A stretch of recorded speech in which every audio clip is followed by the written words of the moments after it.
सब लोग से राधे राधे। आप लोग कैसे? आशा करते हैं आप लोग स्वस्थ होंगे, मस्त होंगे, अपने अच्छे अच्छे कामों में व्यस्त होंगे। तो मैं हूँ आपकी रंजना और स्वागत करती हूँ अपने यूट्यूब चैनल पे।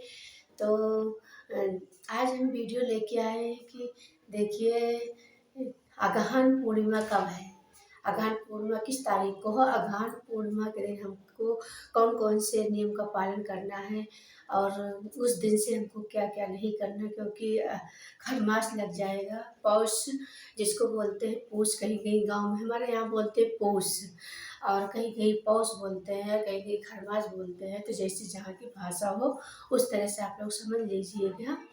और कि पूर्णिमा के दिन देखिए, अगर जो लोग व्रत रहते हैं तो व्रत तो एक दिन पहले किया जाता है। और आप पूर्णिमा के दिन, अगहन पूर्णिमा है तो पूर्णिमा के दिन आप लोग को बाल नहीं धुलना। कहीं अगर ज़्यादा बहुत ज़्यादा आप लोग को इमरजेंसी हो गई हो तो उसी दिन आप, तो चाहे आप बाल धुल लीजिए, नहीं आपको पूर्णिमा के दिन बाल नहीं धुलना।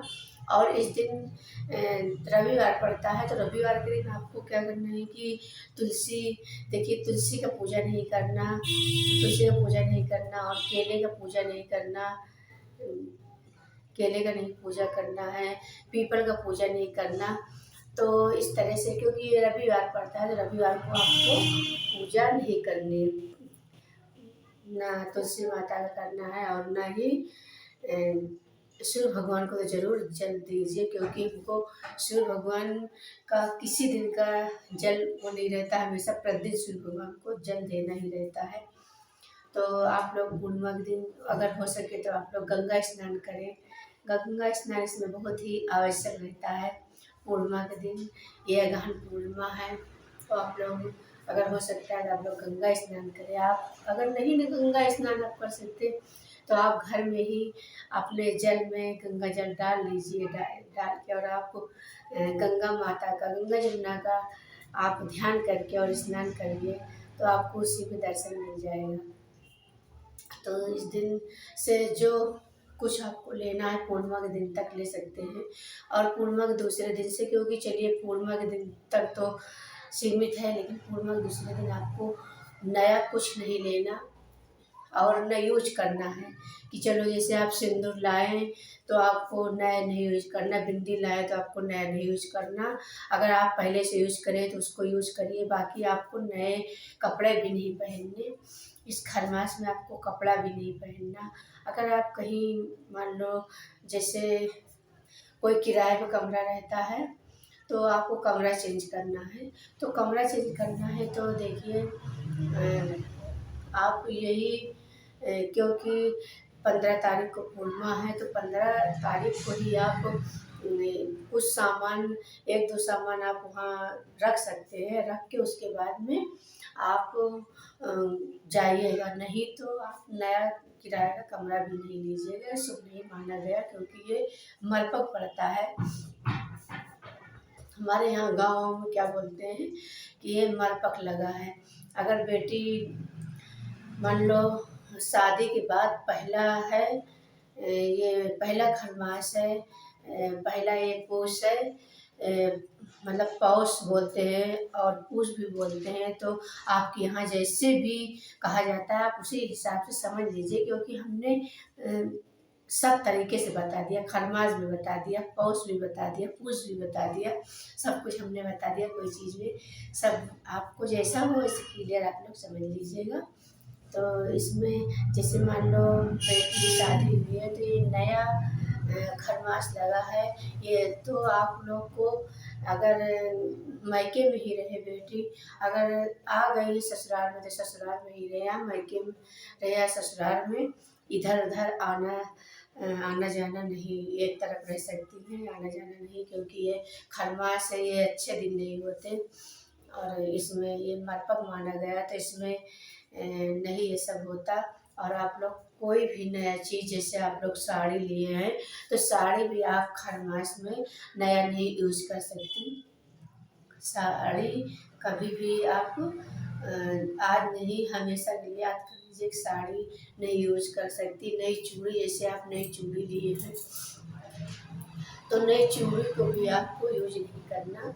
अगर आप एक बार पहनी है तो कोई बात नहीं, चल जाएगा, लेकिन अगर एकदम नया है तो नहीं यूज करना, चूड़ी ना यूज करें, सिंदूर बिंदी आपको बता दिया, कोई भी चीज़ नया नहीं यूज करना चाहिए क्योंकि ये अशुभ दिन होता है, तो ये अच्छा नहीं माना जाता, अशुभ होता है। तो इसलिए आपको ऐसे काम नहीं करने। और पूर्णिमा के दिन अगर हो सके तो आप लोग बढ़िया से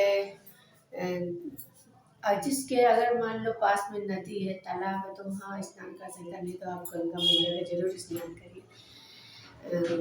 गंगा जी में डुबकी लगाने से कहते हैं कि जितनी भी आपकी गलती हो, जितने भी आप बुरे से बुरे आप गलती करे हो, तो वो भी गंगा मैया माफ़ कर देती है। वो गंगा मैया सबकी सुनती है। तो कार्तिक, उसके बाद में देखिए कार्तिक, ये कार्तिक ये अगहन पूर्णिमा के बाद आपको क्या लगेगा, ये अगहन के बाद फिर पौष पूर्णिमा लगेगी। पौष पूर्णिमा में माघ में क्या होता है कि पूरे एक महीना बिन बोले आपको जल चढ़ाना पड़ेगा। सूर्योदय से पहले ब्रह्म मुहूर्त में उठ के, आपको ब्रह्म मुहूर्त में उठ के उसके बाद में सूर्य भगवान को जल देना है बिना बोले।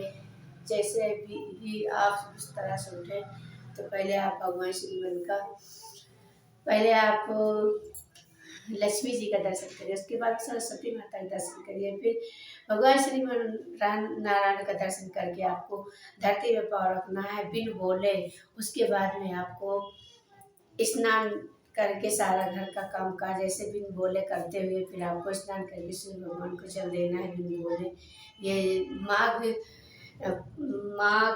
पूर्णिमा से, मतलब ये पौष पूर्णिमा से पूरी एक महीना आपको करना है, क्योंकि इसके करने से बहुत ही फल मिलता है, बहुत ही लाभ मिलता है। तो आप लोग भी बोले कर लीजिएगा। वीडियो डालेंगे उस पर, ये तो आपको ऐसे ही बता दिए हैं कि क्या करना है क्या नहीं करना। बस यही है कि देखिए ये बुरे दिन होते हैं, अच्छे दिन नहीं होते, तो इसमें कोई शुभ कार्य नहीं होता, कोई भी मांगलिक कार्य नहीं होता। बस कोई मांगलिक कार्य नहीं होता। और ऐसे पूजा पाठ जैसे पितृ पूजा कर सकते हैं, हमारे यहाँ होता है पितृ पूजा, जैसे उसमें होता था पित्तल में, तो इसी तरह इसमें पितृ पूजा होता है और हम आपको करके दिखाएंगे।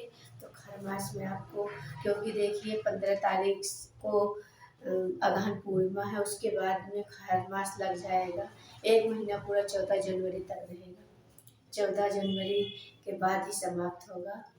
तो आप लोग मेरी वीडियो फुल वॉच करके सुनना। मेरी वीडियो अच्छी लगे तो आप लोग लाइक करना, शेयर करना, कमेंट करना, क्योंकि आपकी एक लाइक से मेरा भी मनोबल बढ़ता है और वीडियो बनाने की इच्छा भी होती है। तो पूरी हम जानकारी इस वीडियो में आपको बता दिए हैं। फिर मिलते हैं किसी अच्छी संस्कारी वीडियो लेके, तब तक के लिए राधे राधे।